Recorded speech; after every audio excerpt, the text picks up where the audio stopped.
Okay, good morning everybody and welcome to our Cabinet meeting, BCP Council's Cabinet meeting. We're meeting today in the Solent Hall and thank you everybody for attending. We're also being broadcast live, so thank you to those watching this or catching up later. Please can I now move to Democratic Officer Sarah Colwick, who will take us through the housekeeping document. Sarah. Thank you. Please note that this meeting of the Cabinet is being recorded by the Council for live broadcast and will be published on the Council website for a minimum of 6 months. In order to ensure the meeting is managed effectively, please could everyone follow these ground rules. If you wish to speak, please raise your hand physically to indicate. Please use your microphones when speaking and turn off your microphone when you're not talking. Councillors are requested to maintain social distancing and in accordance with the requirements of the BIC to please wear a mask or visor for the duration of the meeting and while in the BIC. When a councillor wishes to speak, they can remove their mask but must maintain social distancing and replace their mask when they have finished speaking. Hand sanitisers are also available and should be used as appropriate. Councillors are advised that the live stream of the meeting may include shots of councillors who are not speaking at that time. If the fire alarm sounds, please exit the building by way of the nearest available signed fire exit route. And finally, please ensure background noise is kept to a minimum and mobile phones and other devices are turned off or switched to silent for the duration of the meeting. Thank you.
to hear from the Town Council as to any ideas they may have for improving Christchurch, and I've got a little bit more to say about that later because we've had further dialogue since then. I regularly receive ideas and proposals from members of the public and indeed current BCP councillors, all of which will be considered as we draw up regeneration plans in the future. I would love to engage more with the Town Council on any proposed projects that they may have. Christchurch has been, in my view, neglected in terms of proper investment for too long. This administration is determined to right-size that, and we look forward to others for support for that ambition in the future. Thank you, Chair. Thank you. Thank you very much. It's come to our attention that okay, fine. We had a problem with the audio, so we were going to pause the meeting, but now that has been rectified. So great, and we'll make sure full answers to the questions are available as well. Sarah, I believe there's one more question. The final question comes in from John Pendrill, Chairman of Christchurch Citizens Association. In relation to agenda item 9, will Councillor Broadhead agree that the circulation and publicity of the public consultation on Christchurch High Street regeneration was totally inadequate? The receipt of just 26 replies indicates that the consultation was not published in an appropriate manner as local residents were unaware of this matter. What is the reason for this poor administration? BCP Council plans to carry out many high street changes without further public consultation.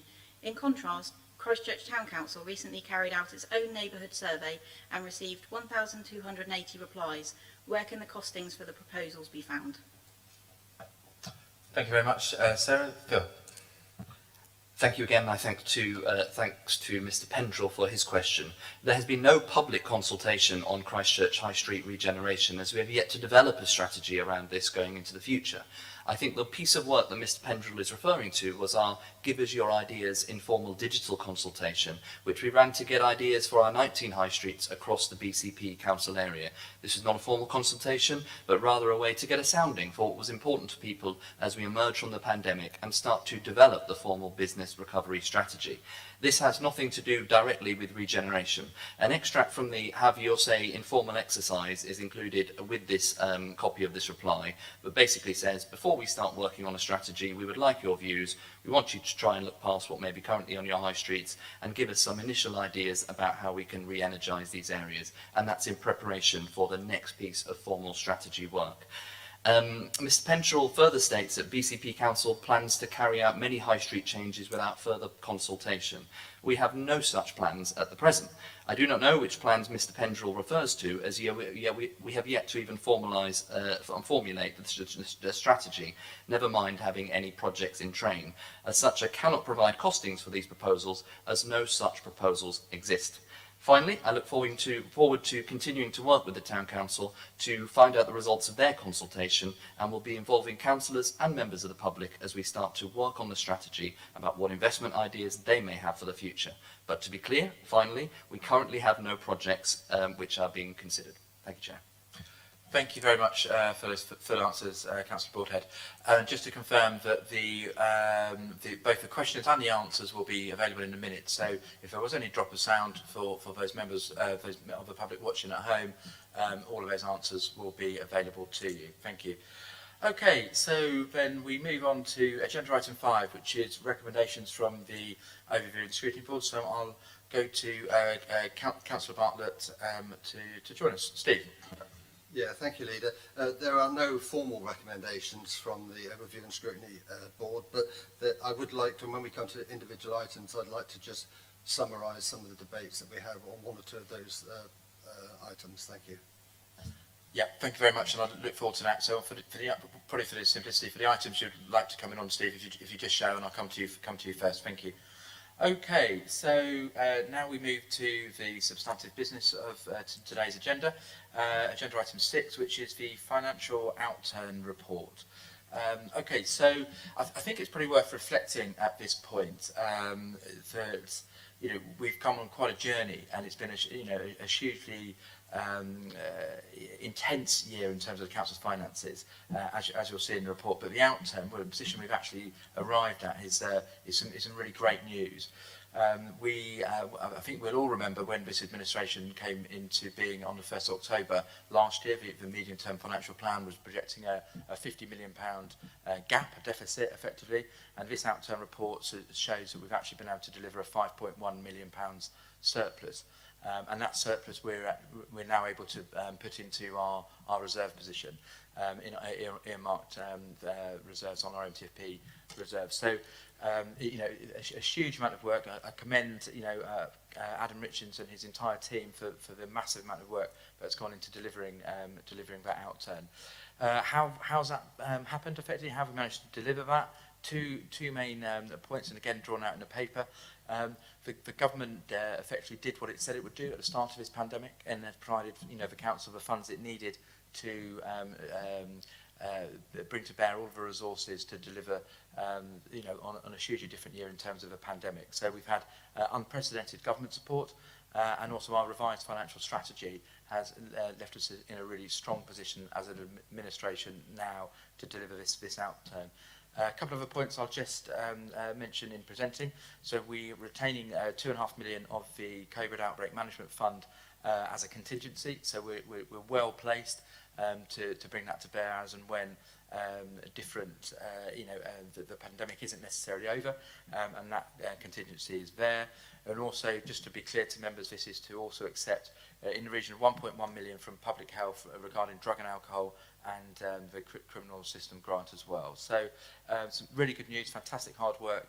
We're in a really strong position now to go forward, and very happy to promote this paper. Look to Councillor Broadhead to second. Phil. Thank you very much, Chair. I'm delighted to second this paper. I think it's worth exploring the context that we've had to do all of this piece of work under. The Chairman has correctly pointed out that we've turned a £50 million projected overspend into £5 million in the coffers and into the reserves. But the context of that makes the scale of that that delivery even greater. As we all know, that has been under a period of 6 months that we've never really had to deal with before. The global pandemic and all of that has thrown at us. And as the leader has pointed out, government have very much stepped up to the mark and delivered what they promised in absolutely every respect. And that is a large part of how we've been able to deliver this fantastic result. I think it's also worth pointing out the context of other things that are going on within the local authority. There is some huge structural change that we're driving forward as part of our big plan, whilst we're trying to manage these what were financial difficulties. Not just the transformation programme, which will result in some either further savings in the future, but not just savings, an increased level of service for our residents, but also some of the big plans and ambitions we've got for delivery, our regeneration proposals, a 500% increase, as I've said before, in the regeneration budget, the formulation, as we've only this week, of our new urban regeneration company, which will help us to deliver not just the £2 billion of GDV of projects that the council owns, but also the strategic lead for our bigger area, as well as the transformation of our services in social care and children's services. To do all of that at the in plain sailing times is difficult. To do it in a pandemic when you're forecasting a £50 million overspend and turn that into a £5 million surplus, I think is an incredible result, and the process of so much hard work, particularly from the officers in the council. So I think this is a good news story. Congratulations to everyone that is being involved in it. The work is not done. This is the beginning of the journey, not the end, but I think we've put ourselves into a really good position to unleash that potential into the future. Thank you, Chair. Thank you very much, Phil. So, okay, we'll look to move that forward to any debate. Okay, do any members wish to speak on this paper? Okay, thank you very much. So what we'll do is effectively move to the vote. Okay, so please, all those in favour of the paper, please show. Okay, fantastic. That's taken forward unanimously. So thank you. Okay, in a similar vein, we'll move on to agenda item 7 now, which is the medium-term financial plan. Again, I think some really positive news here in the fact that we'll see that we closed the gap markedly on our previous paper from 17 million to 10.1 million in terms of our MTFP gap.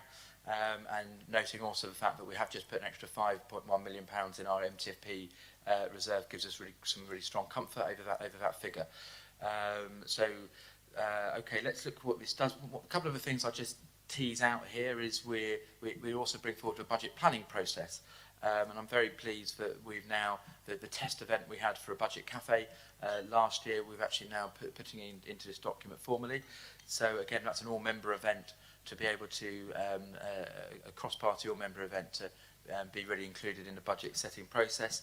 I think, believe in my speech when I became a leader of the council, I said we want this council to be one where members are at the heart of administration, and this goes a step further into doing that. We also introduced some further updates to the financial strategy, including, noting our ability to bring over £200 million of additional investment into our area, to underline our aim about delivering a world-class city region. So to set that in some context, we are significantly under-burrowed as an administration, and that also supports the pivot on our financial strategy back in last October as well. So again, in a good place. Before I move to Councillor Broadhead to second, I'll just also flag to members that in this paper we're bringing forward a further £240,000 of investment into our climate and ecological emergency. So not have we only put back in the investment in climate and ecological emergency that the previous administration removed, but we've now doubled it.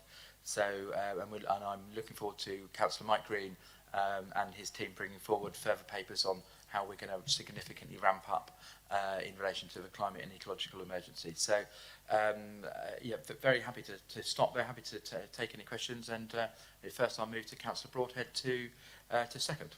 Phil. Thank you, Chair. Not too much to add from me. I think you've covered all of the major points, but the last paper was looking back at the work that we've been doing. This is very much a forward-looking paper at how we are going to be delivering our big plan into the future. Some of the really important things that are really important to people are some of the not the huge numbers, but the things that make a big difference on the ground. Our investment in children's services, our transformation of our adult social care services, these affect real people every day, and that's what councils are here to do. We're here to curate the area and big strategy forwards for our economic recovery, but actually that's all wasted if we don't look after some of the most vulnerable people. And so it's really pleasing to see the significant investment in those areas come through the system, as well as you've highlighted, not just putting back in the previously cancelled climate funding that the previous administration has taken out, but double it. I think that really shows our commitment to this area into the future. Thank you, Chair. Thank you very much, Phil. Okay, so I'll move forward and Councillor Mark Anderson. Mark. Thank you, Chairman. I would also welcome the replacement of the 240k that was taken out by the previous administration, the addition of the extra 240k, and I just wanted to briefly touch on what that funding was going to be for. We're going to use this extra funding so it will be used directly for carbon reduction projects, and we're also going to be using it to increase the team that's working in this area so they would be better placed to bid and apply for grants from central government, as there are more and more grants coming through from central government as they start to build towards a carbon neutral society. So I'm very, very pleased to see that we have been able to have the extra funds so that we can put this extra money in and start to really build up on this. So congratulations to the team that's done this. Thank you. Thank you very much. Mark, any other members wishing to speak on the MTFP paper? No, not seeing that, so I'll move to the vote. All those in favour, please show. Fantastic, that's unanimous, so thank you very much. Okay, so we now move on to agenda item 8, which is the corporate flag flying policy. Again, this is on me to present. I not a lot of detail in terms of, here it does what it says in the paper. This basically is a consolidation of the 3 separate flag flying policies that we have. It gives delegation to separate delegation to the Charter Trustees as well. And as ever, we'll be able to continue to review the policy. So very happy to move this through Cabinet. And I'm again move to Councillor Broadhead to second. I do apologise, Councillor Haines to second. Yeah, May. Thank you, Chairman. I'm very happy to second this paper, and as set out in Appendix 1, which is where the policy is, it now provides clarity as to what our policy is for the area. So this is really welcome. Happy to second. Thank you. Thank you very much, May. Would any other members wish to speak on this paper? Okay, so then if I can ask by show of hands for those in favour. Great, that's unanimous, thank you. So moving on now to agenda item 9, the High Street Strategy Update. So, Councillor Broadhead.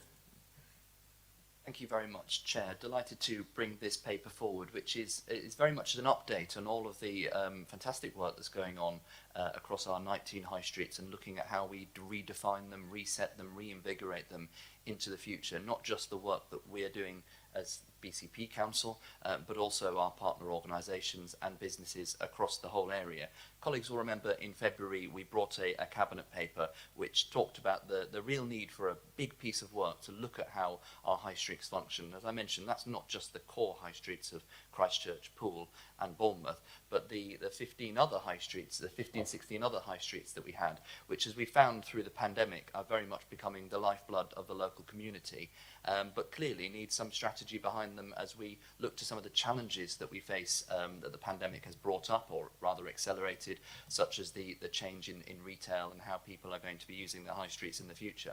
So this paper is just a bit of an exploration of some of the work that's been going on over the past few months, to highlight where the direction of that work is going, some of the early findings, but also to use as an opportunity to start to think about what that big strategy is going to look to achieve and what we need to focus on going in the future. I was very grateful to Councillor Bartlett's Overview and Scrutiny panel board last week to have a bit of an exploration of some of these themes, because this is not just one strategy, this is lots of different things that we're going to do, and we're going to need ideas from all different quarters. A few of the things that I thought I would bring out in this paper, and it was very much an opportunity to be able to land a few of the things and bring them to wider public attention, is some of the, first of all, some of the work that's been going on from our partner organisations. So we've got reports within this paper from the various business improvement districts. They've been doing some fantastic work. We've been funding them through some things like our Bounce Back Challenge Fund. A lot of them focusing on delivering our greener, cleaner, safer strategy, making our high streets and our whole area places that people want to spend time in, want to dwell, feel that they can go out safely and have pride in their area. And it was really heartening not only to see the work that the business improvement districts are doing in that area, but also how some of the funding that we're providing is helping to take that forward. It's also interesting to note, particularly highlighted in the business improvement district in the Bournemouth town centre, that we've got some quite positive news as well. Our high streets are bouncing back really quite quickly in terms of footfall, which is positive, so it's a good platform to be working on in the future. We saw that after the first lockdown, that our high streets had the biggest bounce back in terms of footfall than anywhere else in the country. That is a pattern that is repeating.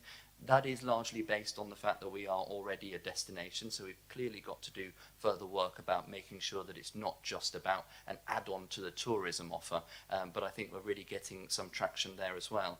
Also in the appendices is the Reimagining Your High Street consultation report. This was a really interesting, the reason we did this, as much as anything else, it was a test of technology. We've got some really nimble ways that we can use digital technology now to get some really quick feedback from residents on the ground about things that are important to them. So we did a very informal consultation saying, give us your ideas about your 19 different high streets of what you think could formulate this strategy as we go forward. It was very interesting in that some areas got an awful lot of response. Some areas didn't get very much response at all. We explored that in the Overview and Scrutiny panel, and I think that's something, I'm really glad we did that piece of work, because, for instance, there are areas such as Charminster where we didn't get any feedback whatsoever. Now, I don't think that means that there's not work to do in the Charminster area, but I do think it shows that actually the digital consultation works in some areas, doesn't work in other areas. But this was very much a process to feed into that piece of work going forward. We've also got within the appendices some of the more national work that we've been doing through the Key Cities grouping. We lead a piece of work at BCP on the future of urban centres, and we've been getting some national recognition in that area for some of the innovative things that we're doing, but some of the asks that we've got to government. We've developed a futures fund, as we've discussed. We want further flexibilities for other authorities to be able to do that in the future as well. Finally, within the report, it talks about some of the great work that's going on with businesses as well. Since the second lockdown alone, we've been given around £100 million in government grants to issue. Our bounce back challenges have been really well received. The most recent one supporting over 100 different businesses to think creatively. We do not know best what businesses need, they know best, and I've been really pleased to see some of the innovative projects coming out of that work to help people to bounce back better as well. Chairman, the challenge is not done. We've got a lot of work to do. This is not the strategy, this is an update on the strategy, and in particular I'm really looking forward to working closely with our partner organisations as we go forward. We've had meetings with Nigel Brooks, who's the lead member on our High Street, with a number of different partners from Broadstone to Highcliffe to all different areas as we go forward. We need to do more of that in the future. In particular, as I mentioned in the public questions earlier on, there's a lot of other work going on. The Town Council in Christchurch has done their own consultation recently, received over 1,000 replies to that.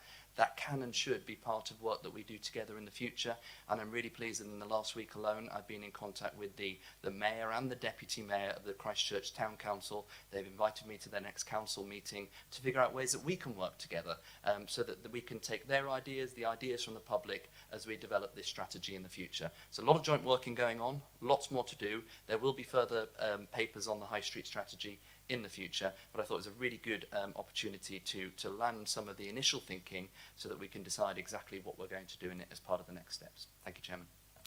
Thank you very much, Phil, and I'm really happy to second that paper, and in so doing to bring in our lead member for the High Streets, Nigel Brooks. Nigel. Thank you, Chairman. It's headed High Street Strategy Update, and that just really shows the importance that the Council is placing on our high streets throughout the conurbation.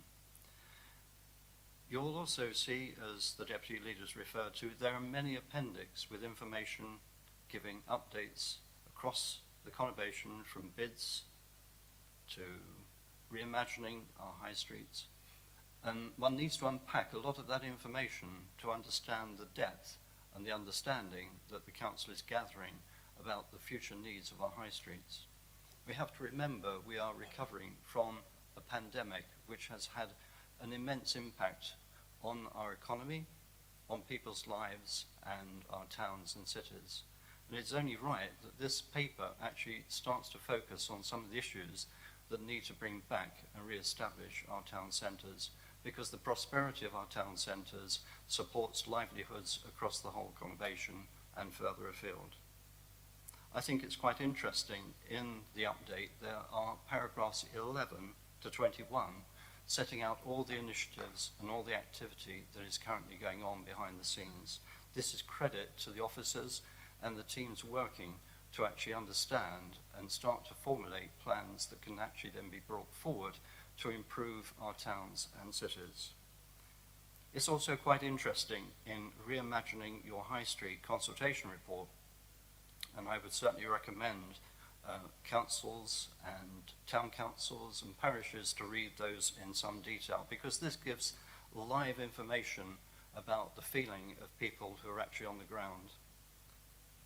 It's interesting, from Paul 150 down to Lansdowne of 2 comments, there are people there passionate about their high streets and they wanted to get their views across, and we have noted that comments. It's interesting that in relation to Christchurch there were 26 comments compared to Paul 150. So people are prepared to express their views, and these kind of views, combined with the work that are being done by town councils and also parish councils as they formulate their neighbourhood plans, they have an in-depth understanding of what the needs are. And these actually start to shape the strategy going forward. Ideas need to be tabled, and the ideas are being tabled and they're being noted, and I hope that people start to also think laterally about the possibilities. A lot of comments go about pavements, green areas, etc. But the future is really a bit bolder than that. Across the country we have seen in places like Maidenhead, the Nicholson Centre, in Hereford, the Maylers Orchard scheme, that councils and developers are realising the future of town centres need to be drastically remodelled.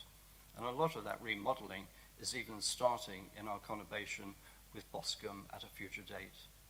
So the challenges are immense, but the challenges won't be shirked from, because the future of our towns and our cities and the centres of those is so important for the livelihood and the prosperity of our residents.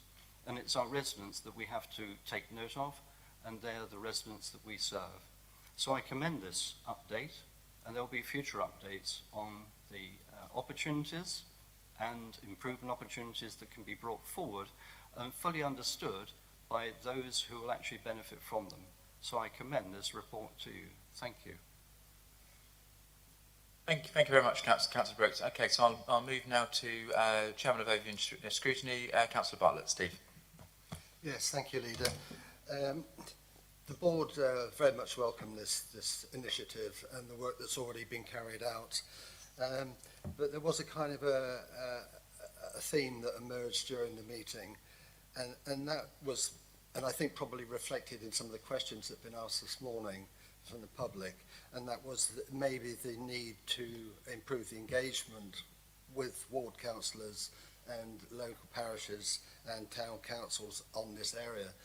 Notwithstanding that, I've heard the commitment that the portfolio holder has made this morning in terms of that engagement, particularly with the town councils, and that would be welcome. But as I said, overall, very much welcome this initiative and the work that's going on, so thank you for that. Thank you very much, Councillor Bartlett. Okay, and now I'd come to other members of the council. Councillor Paul Hilliard. Paul. Thank you, Chair. Yes, so obviously I think what caused confusion and concern for residents was that, as we've just heard, it's a strategy update. Normally when you hear that, it suggests that a strategy exists. So obviously residents wanted more details. Going to the consultation, I think we obviously have to realise it seemed to be rushed. It seemed to be rushed in May 2021, and we have to realise the demographics of our area, that people, not everyone is digitised. So we have to look at the hard copies, the libraries and other forms of communication. It's great that you're engaging with resident associations and town councils and other bodies going forward. But I think we all know that we need a great community-led ideas for our high streets, but proper engagement and commitment from the public will result in more positive change. Thank you. Thank you very much, sir. I mean, I'll bring in the rest of the cabinet now. I think we talked about confusion, and I think it's right to say my view is it perhaps wasn't helped by the fact that we have the chairman of the Christchurch Independent Group who is also writing lead articles in the Echo about stories that were primarily spurious and politically motivated. What this administration has been absolutely committed to doing is to consulting across all forums and in depth, and very much doing that. So I think there are other elements of confusion at play here other than that, but I thank you very much for your comments. Before any other members of cabinet wish to speak? I'm not seeing that, so very much. I thank you both for very much welcome report. I'm really, we're committed to doing anything we can in terms of economic development and improving our high streets and our place in general. Councillor Broadhead, would you like to sum up before I move to the vote, Phil?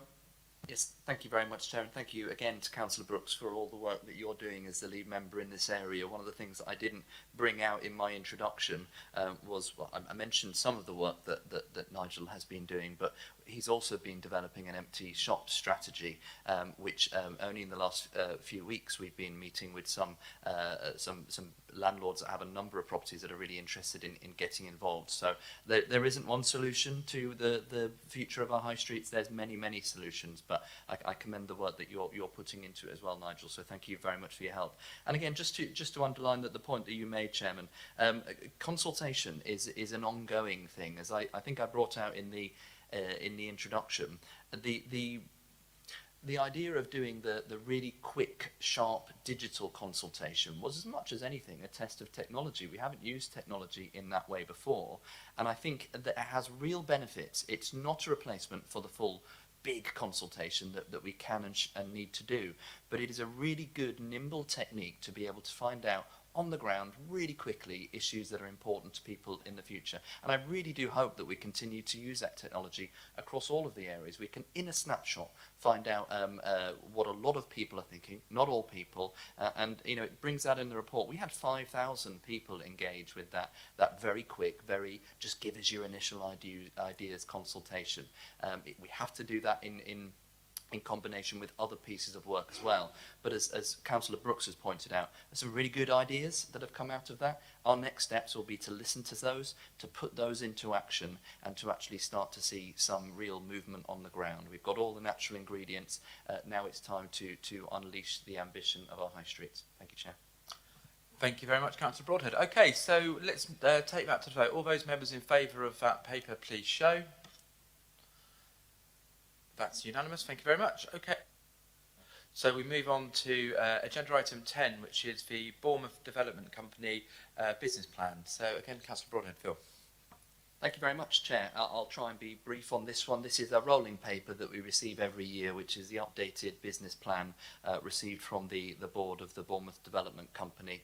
And as we know, the Bournemouth Development Company is now 10 years old and has delivered a number of projects across the Bournemouth area, because it was set up by the preceding Bournemouth Authority, designed very much to focus on that regeneration aspect, and has been a 50-50 initiative between Morgan Sindall and previously Bournemouth Borough Council and now BCP Council. We've had a few changes recently within the Bournemouth Development Company. A different division of Morgan Sindall has taken over, which is Muse. Muse is actually a much bigger entity and part of Morgan Sindall. So I think as we enter the next stage of projects for the Bournemouth Development Company, there potentially could be some positives in having that much more experienced partner working closely with us into the future, particularly as we start to look at projects like the Cotlands development and finally unlocking the Winter Gardens development as well. Chairman, the business plan is one that we receive and is attached as an appendix to the paper. However, I just thought it was, as I did in Councillor Bartlett's View and Scrutiny board meeting last week, bring out a few bits. And one of the things that I think it's always worth returning to when you're looking at these partnerships that we do is, are they achieving what we set them out to achieve, both in terms of something like this, the on-the-ground regeneration, but also the financial returns as well. And in the paper under section 12, it does talk about some of the financial returns that the BDC has completed. With the 5 schemes that have been delivered to date, we've received a profit distribution of around 3.6 million, land value payments of over 5 million, but also we've retained a number of the developed assets. So we've always replaced parking, certainly while I've been in charge of this, on the public car parks, the Madeira Road car park we retained the Bury Court car park, Madeira Road student scheme, and of course the most recent scheme, which is the St Stephen's private rented sector scheme, which has just been finished. And if you haven't taken a wander past, go and have a look. It's a fantastic looking scheme, and a testament to the quality is the fact that once again, I think pretty much all of the units there have been let almost immediately. So that shows the increasing demand for private rented sector in the future, and that's something that we're going to continue to looking at as this administration. But also it shows that the quality is right. So I think it's always worth going back to that, because there's always some confusion around the BDC and what it actually delivers in the future. Again, the business plan talks about the next stages. The major projects that are currently being worked on are some final viability assessments of the Winter Gardens project, and we're looking at with a two-pronged approach. The BDC itself are bringing forward proposals for how to, mainly in a kind of more engineering way, make sure that we can actually deliver the scheme. And then from the council side, we're looking at the investment proposals as well. How far do we want to go in, as I mentioned, retaining some of the finished product there? We've seen the real demand in the sector for private rented sector. We've already committed to a number of buying a number of apartments back for private rented sector. Is there an argument to go further? That also helps with the viability, so we're exploring that, and also exploring things like maybe even increasing the public parking provision in the Winter Gardens development as well. Cotlands is one of those developments that we just have to get right, so there has been a bit of a pause on the Cotlands scheme recently. That is just because looking around us at the pandemic, with a mixed-use scheme where there is a heavy office focus, we just have to make sure that before we finalise the plans there, before we get the spades in the ground, that we're building something that is right for the future. But again, I'm growing confident that we're getting some finality around some of the thinking in Cotlands going into the future. As many know, we've got our own aspirations for the other 12, 16 plus schemes across the BCP area, hence the reason why we've also set up our own separate, fully council-owned urban regeneration company. It doesn't replace the BDC. The BDC continues to exist for the Bournemouth sites within the option agreement, but there will be greater harmony between those two organisations going forward. And as we've explored before, I very much see the new urban regeneration company taking a much more defined strategic lead in the bigger regeneration across the BCP area, and that will mean working closely with the BDC, both to develop that joint strategy, but also to make sure that there are kind of intelligent client and make sure that we get the best value out of the relationship as well. So happy to bring this forward once again. A lot of work to do, but a lot of successes too. Thank you, Chair. Thank you very much, Phil. And yeah, I'm perfectly happy to second that item. Okay. Would any other members wish to speak on it? Councillor Brooks, Nigel. Yes, thank you, Chairman. You'll find on the front page of the appendix business report a twilight photograph of treetops, which is the latest completed development by the joint venture partnership in St Stephen's. It's providing 113 build-to-rent homes, which I understand have all gone, which shows the impressive nature of this particular development. I hope at some stage members will actually have the opportunity to go and see for themselves, but obviously with COVID-19 that has not been possible. It is a very, very good development and just shows the way that this particular structure of a joint venture can bring forward excellent developments. I think it's also worth mentioning the current development underway, and many of you probably drove past it this morning coming here, which is in Durley Road. There 44 apartments are being built and they'll be for open market sale. Again, the development is coming on very quickly. I think we're up to about the first floor steel structure, concrete structure at the moment, and it's looking very promising. So overall, the testament to this joint venture is it is delivering. Having joined the board in the autumn of last year, it's very clear the in-town developments are very complex, incredibly complex, and the skills that have to be brought to these kind of developments is immense. And I can well understand why at certain stages there are delays. The delays are genuine because things have to be looked at in detail to make sure that the development is sound, that everything is being ticked, that the development is actually right, and it can be delivered. And I think that's all credit to the partnership, which is now with the subsidiary Muse. They're bringing great expertise together with the council as well. Financially, the return for the year has been in profit, and the retained earnings and assets are over £14 million. It shows that this company has had a very good track record, and I'm very pleased to have the opportunity to work with it. Thank you. Thank you very much, Nigel. Do any other members wish to speak on the item? I'll just say effectively that I'm really, echo your comments, Councillor Broadhead, and around the creation of the Urban Regeneration Company and the opportunity for that really mix of talent, skills, experience to work alongside, the BDC on the projects that it's got in front of it, and also as we have a wider ambition around place shaping and accelerated development. So very happy with the progress that's being made there. Okay, so we have a paper in front of us. All those members in favour of recommendations, please show. Great, that is unanimous. Thank you very much. Okay, so we now move to agenda item 11, which is the Youth Justice Service Youth Justice Plan for 21-22, and I'll call on Councillor Mike White to introduce it. Mike. Yeah, thank you, Chairman. This is a regular annual report. It goes to Council every year as a statutory requirement. The Youth Justice Service has been a Pan Dorset service since 2015, so in fact both the councils in the county have to approve the report. I'll highlight the fact there are 3 key indicators that we look at for this service, and it's really good to see a continuing reduction in first-time entrants to the youth justice system. We're also seeing relatively low rates for reoffending and also for custodial sentences.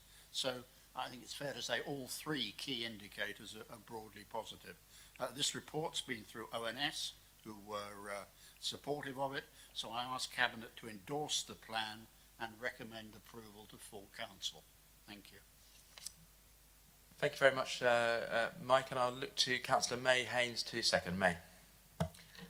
Thank you, Chairman. I'm very happy to second this paper, and I really welcome what Councillor White has actually said, that we are now seeing reductions in numbers of those entering for the first time into the youth justice system. I think it's very important, this piece of work here, that we have measures in place for our young people and to have better outcomes for them once they enter the system, particularly in terms of mitigating against reoffending. So I really welcome this report and I'm very happy to second. Thank you. Thank you very much. Okay, so I'll look to any other members that wish to comment. Any members of the Cabinet? Okay, so thank you very much for presenting that, and we have the recommendations in front of us. All those members in favour, please show.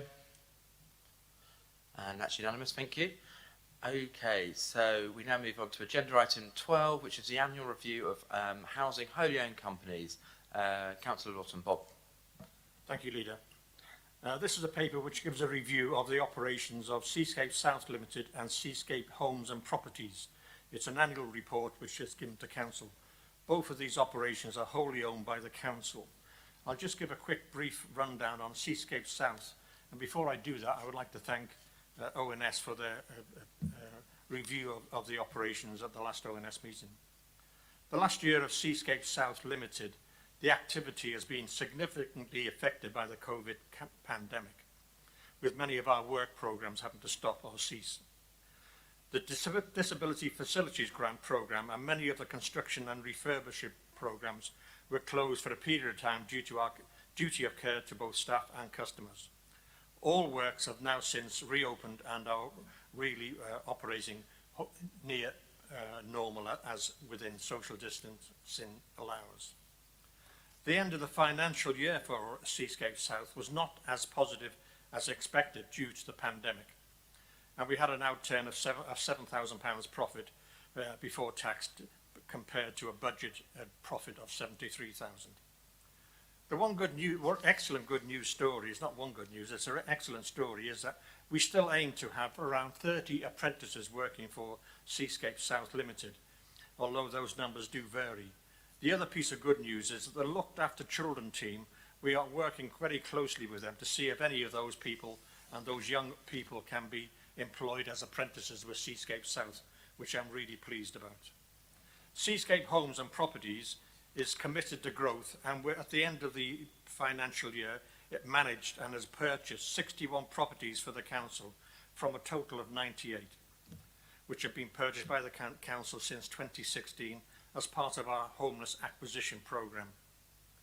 The remaining properties are managed by the council directly on non-secure homeless tenancies. The thing that, which I'm really pleased about is that it allows us to purchase properties to house homeless people who have fallen on difficult times.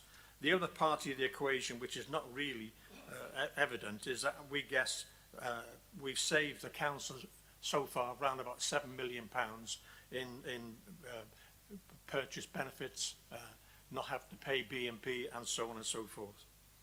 The thing that really should be people be aware of is the end of the financial year for Seascape Homes Properties was not as profitable as expected. But at the end of the day, when we set the company up in 2014, 2015, it was with the aim of not being a major profitable company. As long as we broke even, I was pleased because it fulfilled our aims of housing and helping people who have fallen on hard times. And I recommended that the recommendations are to council is that it supports, or to cabinet, supports the plans to grow the two Seascape subsidiaries, approves the appointment of Hickson's Limited as the external auditor, and approves the appointment of Paul Whittles, Finance Manager, as temporary Director of Finance for the Seascape Group. And I recommend that to the Cabinet. Thank you. Thank you very much, Bob. And Councillor Broadhead, I believe you'll be seconding this paper. Thank you very much, Chairman. I'm really happy to second this paper. It's sometimes difficult for real people when they look at these different companies that we've got to say, well, what do they mean to local people? What does it mean to residents and services that we provide? What do they actually achieve on the ground? And I think probably the best example is some of the points that Councillor Lawton has brought out. I was one of the founding directors with him of the Seascape Homes and Property Limited company. And that is a company. But actually, what does it actually do? Let's look at what happened before that company was formed. People that were really vulnerable, people that were rough sleeping, people that were homeless, that had to be looked after by the council, our society's most vulnerable people, were quite often put where we could. We had to put them into bed and breakfast or to whatever accommodation that we could find. Since the formulation of that company, we've now purchased over 100 real homes, so that rather than putting those people into bed and breakfast, not only can we put them into real homes, but we can help them turn their lives around. And actually, as part of the package that we offer within that, it is to give them a real tenancy, to teach them how to live in the real world if they've been struggling with those issues, and really to try and help them to turn their lives around for them. So not only is it helping people, it's delivering a return for the council, but it's actually investing in their future and in our future as well. And without that, not only would we be in a much harder financial position, as it brings out in the paper, millions extra that we'd be paying just on B&B alone, but I don't think we'd be able to look some of these people in the eye and say that we're really trying to help you with every sinew of our effort. So these companies do mean real things for real people on the ground. It's not just about the numbers. They're not designed to make hefty profits. They're designed to deliver services for our residents and in some instances help to change people's lives. Thank you, Chairman. Thank you very much, Phil. Okay, so I'll now move to the Chair of Overview and Scrutiny, Councillor Bartlett. Steve. Yeah, thank you, Leader. No formal recommendations from the board, but there was a request for, associated with future reports, that the report does include the business plans for those companies. That's all. Thank you. Thank you very much. Okay, any other members of Cabinet should speak? Councillor Brooks, Nigel. Thank you, Chairman. I think it's worth actually giving credit to the tradespeople who are working on the ground in homes with residents who probably were a little sort of apprehensive. Why have they been apprehensive? Well, of course, it's COVID-19 pandemic. Tradespeople have had to modify the way they work in a safe and controlled way, so that it does give confidence to those residents that they are allowing people into their homes. And I think that's a great credit to the tradespeople that we have. They've had to adapt their work schedules, they've had to adapt the way they go about their work, and they have done a splendid job. Thank you very much for that, Nigel. I'll fully join you in that endorsement. Okay, I don't have anybody else. Sorry, I do apologise. Councillor Duff, Bobby. Thank you. And it was the phrase "we can turn lives around" which really wanted to make me speak today. And if I may, I'd like to speak on a slight tangent to actually what the paper's delivering. But the fact that actually we are looking and actively seeking to have some of our care leavers join us as apprentices. We are really fortunate where we have used care leavers in apprenticeships before, and also as staff members. They've enjoyed some really, really successful careers. And let's not forget that historically, opportunities have proven that there's no barriers if you join as an apprentice. We've had an apprentice carpenter who ended up becoming the former Director of Housing and Communities after 41 years.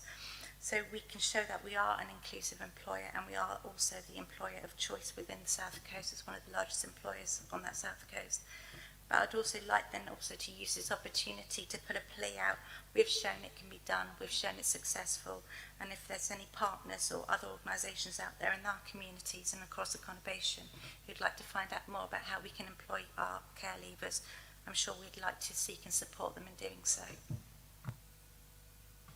Yeah, very much so, and I know there's a significant streams of work going on in terms of our corporate parenting responsibilities, but also opportunity as an employer to do more in that specifically. Okay, fine, I'm not seeing any other members showing, so Councillor Lawson, anything you would like to do in summing up the paper?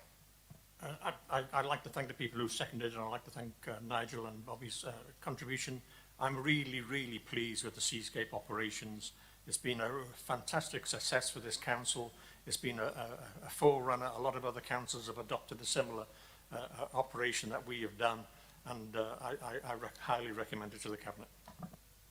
Thank you very much, Bob. Okay, so let's move this to the vote. All the members in favour of recommendations, please show. Okay, that's unanimous, thank you. So we'll move on to agenda item 13, which is the Public Spaces Protection Order. And I'll look to Councillor Haines to propose. May. Thank you very much, Chair. So the Public Space Protection Order, the paper before you, or PSPO, it's easier to say that, that's intended to deal with a particular nuisance or problem in a specific area that is seen to be detrimental to the local community's quality of life. So there's been evidence that these behaviours, and then evidence has to be that these behaviours are persistent or of a continuing nature. And there is evidence to confirm that much of Bournemouth, Christchurch and Poole areas do suffer from persistent alcohol-related antisocial behaviour. So the options that were explored, as set out in the paper, were to include the following: drinking alcohol and being antisocial, possession, supply or use of intoxicating substances, behaviour which causes or likely to cause nuisance, harassment, alarm or distress to another person. Options to include issues such as overnight camping and use of barbecues on our beaches were also considered. So we consulted with our legal department, and the option of behaviour which causes or likely to cause harassment, alarm or distress to another person was not deemed to be specific enough. As a requirement, one of the requirements within the PSPO is that it has to target a specific behaviour, and that was seen to be too broad and not specific enough. Possession, supply or use of intoxicating substances are criminal in nature and therefore can be dealt with under other existing legislation. Similarly, there are existing bylaws that cover enforcement of overnight camping and use of barbecues on our beaches. These activities are also seen to be seasonal issues, and at the time of consideration of the PSPO did not meet the threshold of being persistent in nature. So the advice from our legal was that these should not be included in the PSPO, as they are already either covered under existing legislation and should be enforced using these laws. So in conclusion, the most effective order would be that gave the police and authorised council officers the ability to confiscate alcohol from those behaving in an antisocial manner in all areas of Bournemouth, Christchurch and Poole, where this is seen to be a persistent problem. Information was therefore then gathered from a number of sources, including Dorset Police, our Parks and Open Spaces team, Seafront Services, our CSAS officers, and complaints received by our ASB team to demonstrate that there is evidence to show that much of BCP is in fact impacted by a persistent manner of adults behaving in an antisocial manner in public spaces whilst consuming alcohol. Although it's not specifically a requirement within the guidance for PSPO, the factor of any potential displacement as a result of excluding areas from a PSPO was part of our consideration. From the evidence and information that we'd gathered, it was concluded that all wards, with the exception of 4, Broadstone, Bearwood and Merley, Commons, and then Highcliffe and Walkford, there was no evidence to support persistent behaviour, persistent antisocial behaviour caused by alcohol consumption, and there was also no concern that there would be displacement because they are slightly further out within the conurbation, and that they are mainly residential as well in nature, so therefore displacement wasn't going to be a serious concern. So as was required, there was a consultation carried out, and this was done between the 16th of March 2021 and 13th of April 2021, we received 294 responses. 248 responses were from residents who actually live within the areas that we are considering putting the order on. There was clear support from the consultation, and we had 89% strongly agreeing that we should impose this PSPO, with only 8% disagreeing. If this PSPO is actually approved by Cabinet Chair, then the scheduled timetable or the plan is that we would then have this in place of 1st of July, which would actually coincide with what would be our busy season. And originally, when this paper went to ONS, it was also the case that we were hoping to see restrictions completely lifted by the 21st of June, but obviously this hasn't happened, and it will be mid-July before that happens. But this will actually provide a useful tool within a suite of tools that we already have to tackle the antisocial behaviour, which is also part of our Cleaner, Greener, Safer campaign. So I so propose, Chair. Thank you. Thank you very much, May. And I'll look to Councillor Karen Rampton to second. Karen. Yes, thank you, Chair, and I'm very happy to second this paper. I think it will provide some reassurance to our residents and to our visitors, of course, that antisocial behaviour caused by persistent public drinking will not be tolerated in our towns. And I also welcome that investment which has been put in the additional CSAS officers.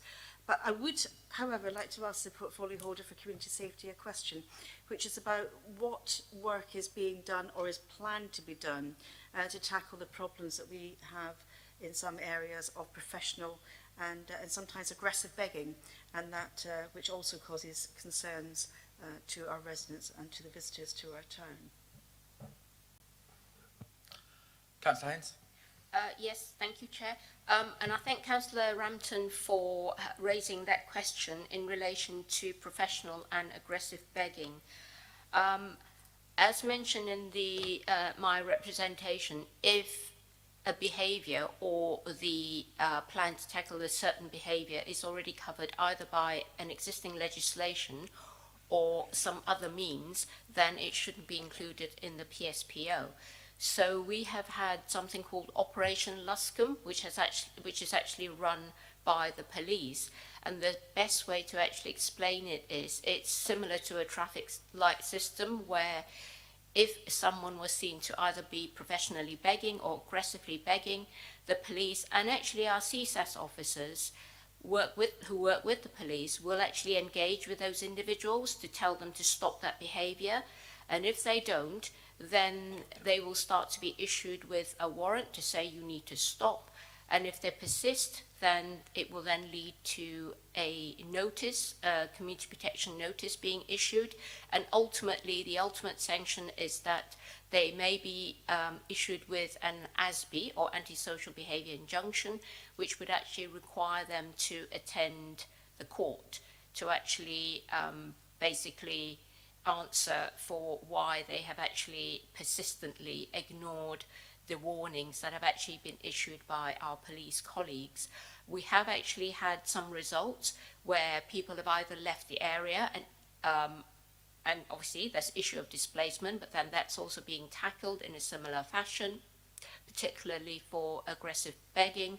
But we've actually seen people have left and they've not returned to anywhere within the BCP area. So whilst it's not included within this PSPO here, there is this alternative measure that's actually in place where we work very closely, our CSAS officers and police officers, to deal with it under Operation Luscombe. I think if there's no other points, Chair, I'm happy to take further questions. Otherwise, I commend this report to Cabinet for approval. Thank you. Thank you. Okay, thank you very much, May, and I'll move to the Chair of Overview and Scrutiny, Steve Bartlett. Steve. Yes, thank you, Leader. Yes, the board warmly welcome this PSPO. The only question that they asked was basically around the figures relating to alcohol-related ASB in their own wards, and they've asked if they could have the detailed figures for individual wards, and that was it. Thank you, Leader. Thank you very much. Thank you, Chair. Yes. So further to Councillor Bartlett's comments, those figures are being prepared by officers, so they will be there.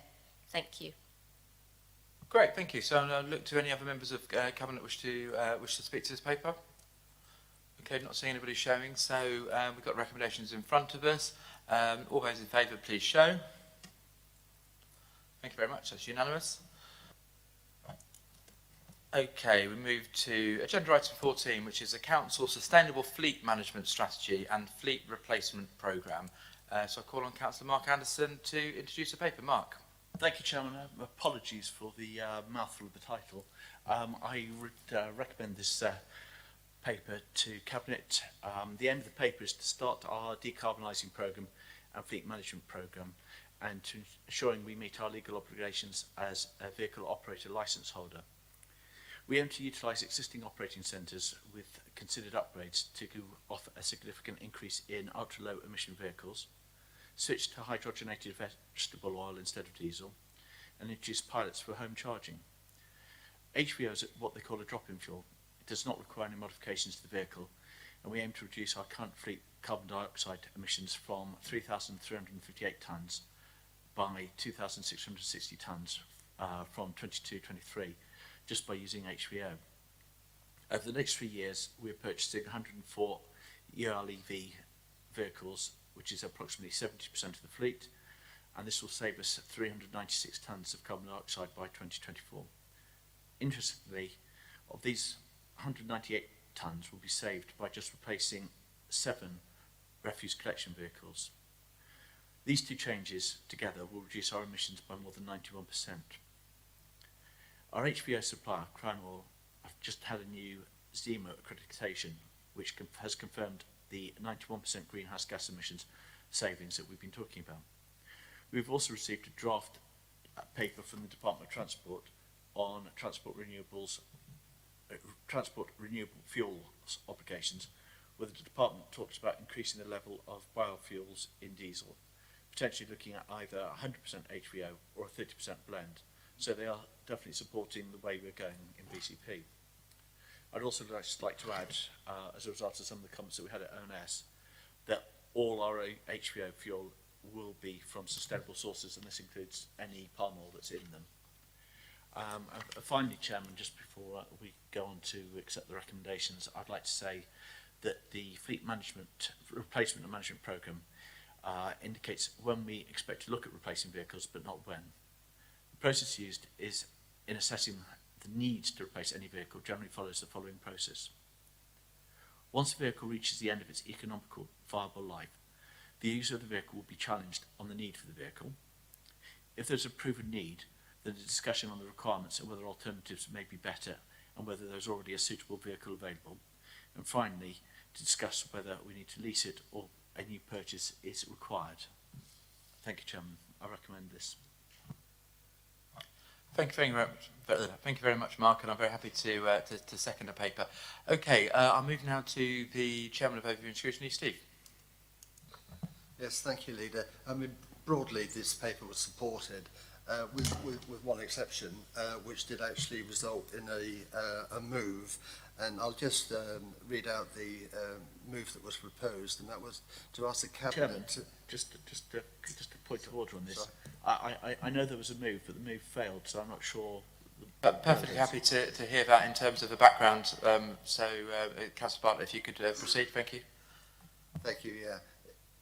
Had you listened to the recommendation, you would have heard me say that it actually failed and why it failed. So the move was to reconsider the purchase of numeral cars in 2022-23, remove the purchase from the plan and reconsider at the end of the next 3-year period. This move was rejected, and the reason I'm raising it was because the vote was actually split 50-50, so it does represent some fairly strong feelings within the Overview and Scrutiny Board. It did fail on the casting vote of the Chair, but other than that, the Board did support the paper and welcomed it. Thank you. Thank you very much. Okay, would any other members of Cabinet wish to... and Council. Councillor Paul. Thank you, Chair. I didn't obviously put my name down to talk about this one, but reading the paper, it's obviously a very positive way forward, and again, the cautious way to do it, not jump in, but just see what the market. But one question which people have been asking for a while, I see there's an employee pilot about EV charging points, and the question I get often asked is, when are BCP Council going to roll out more charging points in our car parks? And just wonder if there was an answer on that at this stage. Thank you.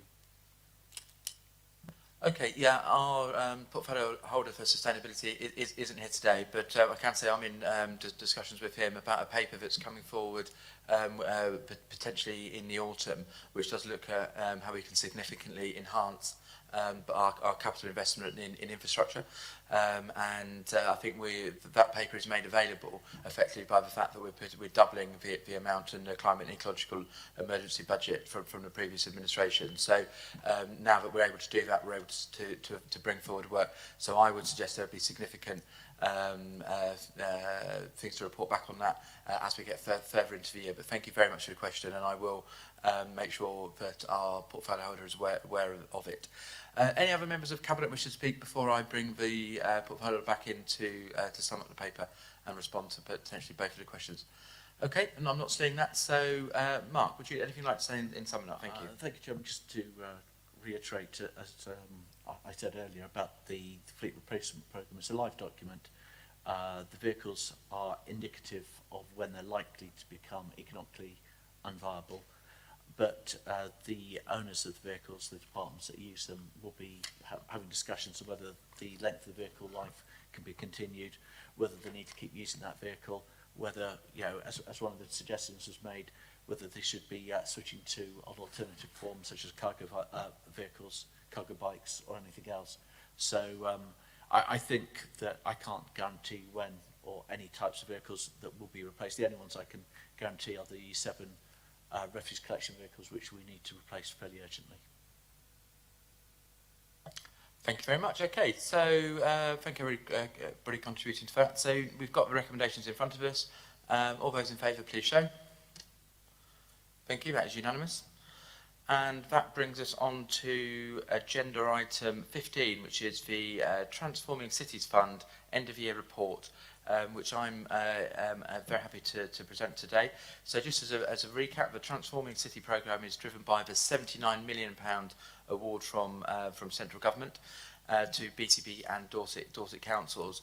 On top of this 79 million, which is a huge investment in our area, there are local contributions from us as BCP Council, Dorset Council, the bus companies and others, which bring it into over £100 million. So this is a massively material part of our infrastructure investment. We'll see from the paper appendices B and C give more detail about the 6 routes. So the consultation on the cycle routes finished in the spring and on the sustainable travel routes last week. So the results are now being compiled and the initial outlook is positive in terms of that consultation. What is happening is a consultation feedback is leading to several suggested tweaks and amendments to the to what's actually been consulted upon. So again, and we talked about it earlier, just underlines the importance of consultation and this administration's absolute pledge that we will be very much consultation driven, because we want the public to be at the heart of what we're doing. As part of the award, we're required by the Department for Transport to satisfy several requirements with key milestone dates and deadlines. So far, all of these have been met. There's more detail in the paper. One of the requirements is the annual report, which is in the confidential papers. Just to what we can say in public, it was written in May and shows that we're on track. It does note that the most important challenges have been COVID and a requirement of the new administration to involve ward councillors more widely. So these are difficult, but they are on track. And again, the pledge from this administration is to put members at the heart of it. So we can see from the report there are no red RAG status risks. So programme is on track. Very happy to take any questions as they might arise, and look to Councillor Broadhead to second. Phil. Thank you, Chair, and thank you for the Freudian slip about including ward members more wildly. It's often true, but often pointed in a very positive direction, of course. As you pointed out, Chair, this is the end of year report, and it is essentially a formal document that talks about the work that's been going on the ground and the reports to government about how the programme is actually going. But I do think it's just worth spending a moment reflecting on what are we actually trying to do with the Transforming Cities Fund programme? What does it mean to people on the ground? Because actually a lot of people don't quite understand it and get the wrong end of the stick.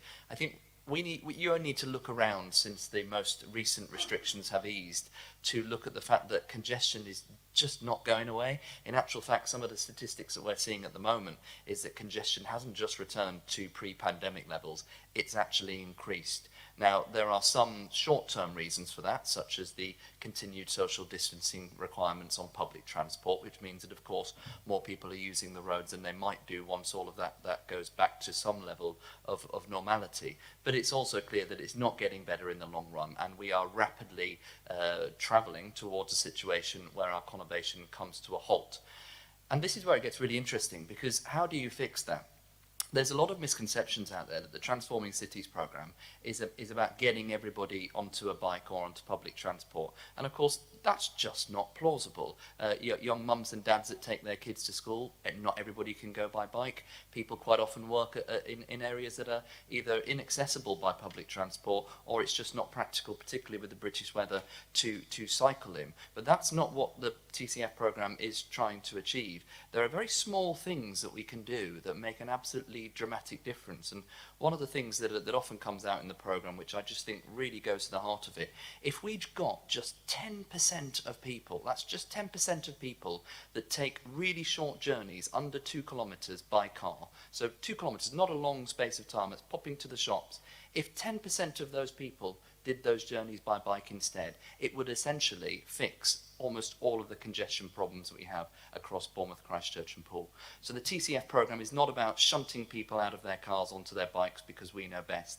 It's about putting the systems in place to encourage those that can to do it, because that enables those that are disabled, those that are elderly, those that can't travel by more sustainable routes to be able to do so with ease. So there's a long-term vision here. It's amazing that we've got 100 million to get on with this, but as you've said, Chair, we've got to consultation documents have been going forward, and we're committed to listening to those and taking on board residents' concerns as well. Thank you, Chair. Thank you very much. Okay, so I'll look to see if any of the councillors wish to speak, and any members of Cabinet wish to speak on this paper. Councillor Kelly-Jane. Thank you very much, Leader. Yes, I just would like to talk on this paper a little bit in terms of it being a real success story in terms of a consultation that's been carried out. I spent some time with the consultation, the head of communications for this scheme, and our insight team member as well. And for the sustainable travel, as part of it, the consultation only ended just this week. But the previous one, the cycling corridor, ended in March, so quite a lot of results have been started to be analysed from that. And the wonderful thing is that actually it was almost entirely a digital consultation, because it has to be at the moment. And I know that if they do this again, there are other parts of this, and they are able to, they would like to do more face-to-face. But in digital terms, they had thousands of people looking at the consultation page. We've got our new, I can't remember what it's called actually, the platform for consultations, and it worked so well. It was a really interactive kind of consultation on that platform, and people were able to drop points on and make suggestions. And so I think in terms of the number of people that took part in it, and the other thing is that they have assured me that they will write a report later on which will say, this is what you said, this is what we could do, and also, as importantly, this is what we couldn't do, and this is why. And so people will find it really worthwhile having made those comments, because that's so important going forward for further consultations. So I was really heartened in the way that the engagement took place.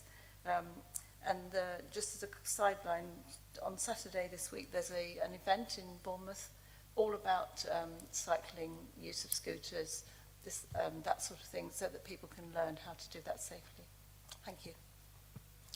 Thank you very much. And just to sort of add to that, and then the point of then from the consultation, then it's, the actual changes to the schemes because of it. So everything, this is improved by consulting. So yeah, absolutely endorse that, Councillor Kelly. Okay, any other members of the Cabinet wish to speak on this paper?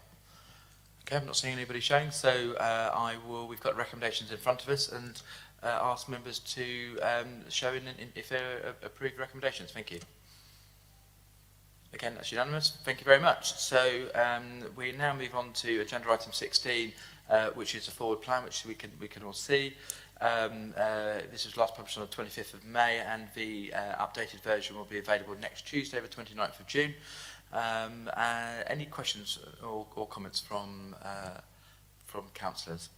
Okay, I'm not seeing that, so we can. I'm very happy to thank everybody for their attendance today, both members, Cabinet, other members and officers. Thank you for those watching on our YouTube stream as well. So look forward to seeing you at the next meeting, and goodbye. Thank you.